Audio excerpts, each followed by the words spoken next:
The Senate will soon vote on the Congressional Review Act, a resolution of disapproval to overturn the Biden administration's unfair student loan schemes. These schemes transfer the burden of $400 billion in federal student loans from those who willingly took on that debt to American taxpayers who never went to college or who've already fulfilled their commitment to pay back their loans. The resolution would also end the pause on student loan payments, which by August will cost taxpayers almost $200 billion. President Biden has extended this pause 6 times for a total of 31 months, far beyond the original justification of the ongoing pandemic. Make no mistake, these reckless student loan schemes do not forgive debt. They transfer burden from those who willingly took out the loans to go to college, to make more money when they graduated, to Americans who never attended college who already paid back their loans. These policies are as unfair as irresponsible. Where is the forgiveness for the guy who didn't go to college but is working to pay off the loan on the truck he takes to work?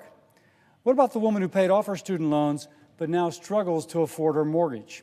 Is the administration providing them relief? No. Instead, the administration would not only have them pay their bills, but the bills of those who decided to go to college to make more money. President Biden's plan does nothing to address the problems that created the debt in the first place. It doesn't hold colleges or universities accountable for rising costs.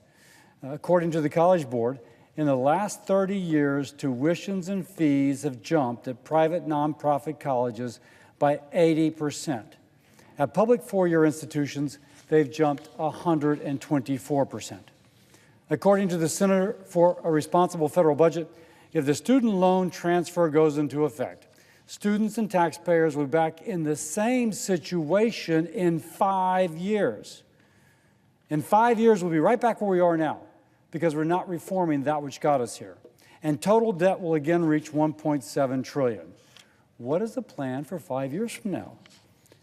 This scheme does not ensure that students are prepared for life after college. It creates terrible moral hazard that signals to students that federal student loans are not real commitments. It tells colleges that no matter how high they raise their prices or how low the quality of the education they provide, the federal government will cover the tab, courtesy of the American taxpayer. This is not leadership. We cannot spend our way out of the problem of ever-increasing cost of higher education.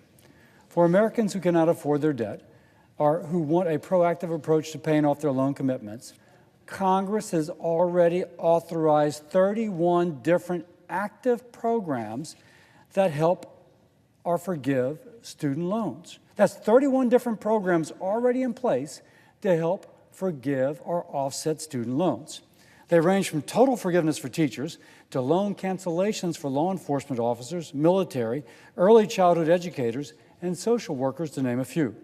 There's also repayment programs for high-demand fields where education is specialized and the need is a public good. For example, through the Department of Health and Human Services, a variety of different healthcare providers, including therapists, behavioral health providers, and those needed to help our children as we face this mental health crisis, are eligible for loan repayment. In addition, there are 5 different programs already to keep payments low compared to a person's income and which cap the total time for repayment. The mass transfer of debt, though, under this reckless student loan scheme forgets that these existing programs were set up to target limited taxpayer resources to benefit those using their degrees to serve and to fill broader public needs, or who could demonstrate that they themselves had a personal individual need. Our resolution prevents average Americans, 87% of whom do not have student loans, from being stuck with a policy that the administration is doing not to be fair to all, but rather to favor the few. Our resolution also protects the rule of law, which President Biden must know that he is violating. During Supreme Court arguments on the legality of the student loan forgiveness in February, Justice Roberts clearly indicated that if $400 billion was to be spent on student loan cancellation, it would require congressional approval. That has not been given. This is a clear example of this administration attempting to subvert Congress for what appears to be purely political purposes. It sets a wildly dangerous precedent if left unchecked. President Biden, Secretary Cardona, come to the table. There are real problems in the student loan system and federal financing of higher education. Let's fix them legally through a bipartisan, lasting solution.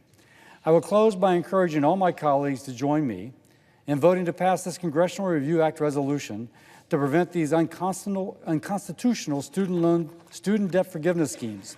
It is unfair to the hundreds of millions of Americans who will bear the burden of paying off hundreds of billions of dollars of someone else's student debt.